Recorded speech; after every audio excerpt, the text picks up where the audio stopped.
welcome you back to Talladega Superspeedway. I'm Jerry Punch along with Benny Parsons, Ray Evernham, Ray Dunlap, and Bill Weber, bringing you exciting live NASCAR Busch action at the world's fastest stock car facility, Talladega.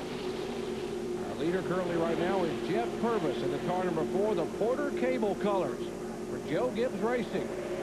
They go by this time, take the signal halfway. Folks, you got just as much to see as you've seen already. It, Benny. I mean, it's not going to get much better than this. It's not at all. Let's check in the Matt Kenseth pit with Bill Weber. Well, Matt Kenseth is sponsored by Visine Advanced Relief. That comes in a blue package, and he normally drives a blue race car. But he lost that in happy hour here yesterday.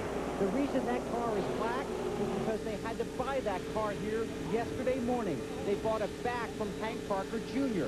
After Matt tested his cars for this season, they decided this is the one they wouldn't need. So they sold it to Parker. They bought it back yesterday after he crashed. They put the decals on it, and when it took the green flag, that was the first lap it had turned since this race last year. Man, oh man, they are trying their best to crash. They missed a good chance. A lot of hand signals, some finger signals being given down there in that traffic as they point to which way they want them to go and get in line. This is Kenny Irwin on board with him. Todd Bodine, right side of your screen. That is Elton Sawyer, the Lysol Ford. Jack Roush Power aboard the 98 car. There's Bodine, the points leader, who was the pole sitter by virtue of starting without qualifying, starting by the points lineup there, being shown in the 11th position.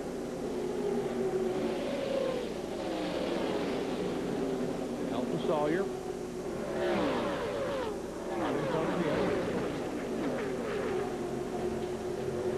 Right now we have about 7 cars in the lead. The first 7 cars from Nemechek up to Jeff Purvis.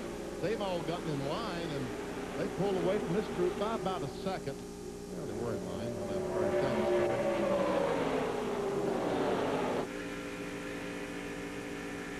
Looking back off the Porter Cable bumper cam, back at Buckshot Jones 00 in second spot. There's Bobby Hamilton Jr. There's Jeff Green, the Nesquik Chevrolet, back in the game. Doesn't have much help on the bottom of the racetrack, Ray Evernham, but he's sort of trying to hang on. I think he's going to need to get in line. But how about that 2-car of Richard Childress's? Kevin's been had that car in the middle of the racetrack, up and down and all over the place, gets shuffled in the back and just drives up to the front. That's a strong race car. I think Kevin Harvick, I'd get out and find Lanny Barnes and give him a big hug. Might even give him a kiss, because that car, whoa, trouble. Go low. You got a spin at 1 and 2. LaJoie is involved. Jason Leffler is involved. Heavy contact with 33 of Tony Raines. Heavy impact. There is Raines. Alka-Seltzer. Somebody got into LaJoie.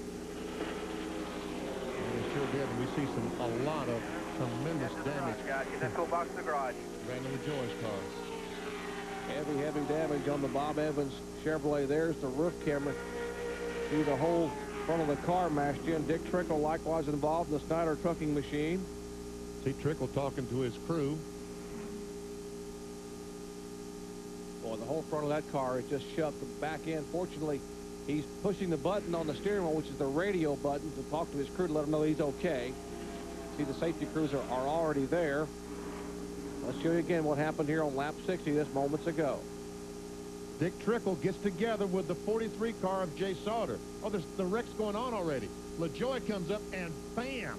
Trickle, all that damage to Trickle's car is in the left side of LaJoie's car. That Trickle was trying to get up across the racetrack. He must have seen the one car spinning. He had nowhere to go because there were 2 cars to his outside, and he tagged the one car of LaJoie right in the door. That's the 35 car of Linda Namick, the black and white car that you see there. Casey Atwood drives through. Different angle looking back at turn 2 again. Tim Fedewa, Jason Leffler, Tony Raines.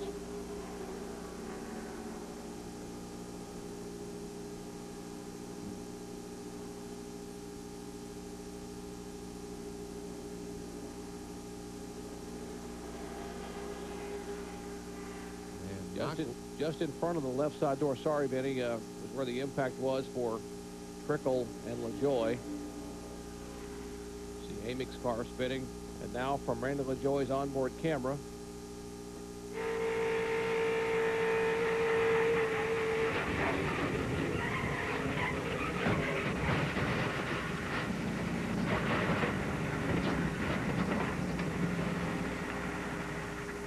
Dick Trickle, Snyder, trucking roof camera. Right there we see the contact with the one car. Oh, my goodness. Trickle had nowhere to go. As pit stops are happening, let's check in with Ray Dunlap. Well, Joe Nemechek is in here, Jerry, and they've got the right side tires on coming around here. Fuel is going in. Looks like this is going to be a two-tire stop only. He is down and away.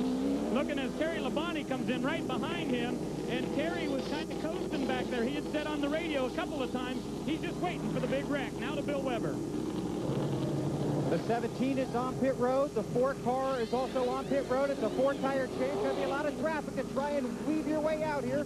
The 17's away. The 3 cars already away. The 4's away, and the 10 follows him down pit road.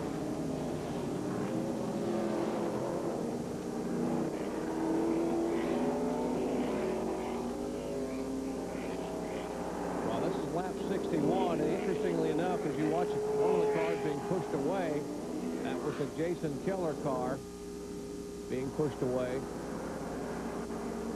There is the safety crews that are working on some of the drivers involved in this incident here. There's Randy LaJoy as they're there working with Randy. He is awake, able to take a deep breath, and that is good to see. Able to talk to the safety crews. When that impact a moment ago, his car came back up across the racetrack, and Dick Trickle, who had tried to move up, but Sauter was there, another car above him, so he had nowhere to go, and he just tags LaJoy right in the driver's door. When you see that kind of impact, it does make you want to hold your breath. Really does. And he got hit hard on the left side, but then the car went up into the wall and hit hard on the right side, so he took 2 hard hits side to side. And now you appreciate why NASCAR spends so much time with safety inspection, making sure these cars are safe. We'll be back.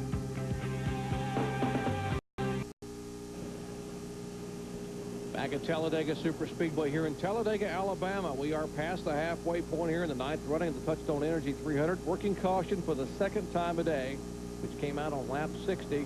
An incident involving about 6 or 7 cars out of turn 2. The most heavily damaged, the number 1 of Randy LaJoy, the 2-time Busch Series champion in the Bob Evans Restaurant Chevrolet. Once again, lap number 60. Here's what happened riding along in the Bob Evans Restaurant onboard camera. Right there he gets tapped. The car goes back up the racetrack.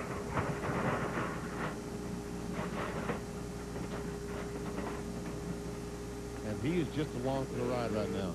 Dick Trickle was right behind LaJoy when they had this crash. He's the fellow that ran in to the left side of Randy LaJoy's car. And if you just joined us, we have had we had an in-car camera there with LaJoy. We saw him awake, able to talk to the safety crews there, as they were able to get him out, take him down to the infill care center, get him checked out. But that is certainly great news. You see where that impact was? Right in front of the one, right behind the left front tire. NASCAR mandates a roll cage. There's 4 bars. You can almost see them in that shot. There's 4 bars along the side of that car that NASCAR puts in there. The bars have to be exactly 95 thousandths of an inch thick. It actually is a protective frame for the driver, and those bars did their job. And what they're doing in the NASCAR Craftsman Truck Series, and they're going to actually enforce it, I believe, in Busch and Winston Cup. They're going to add a bar up here on the side of the car in the front. They're going to add those bars in the left front and the right front and the left rear and right rear to be able to take up that potential space in front of the tire and behind the tire, so that if the cars come together, a car can't come up over on top of another one. So they're already going to do that in the NASCAR Craftsman Truck Series, and probably consider it in the Busch and Winston Cup. Once again, Dick Trickle, Snyder trucking onboard camera, and listen to this impact.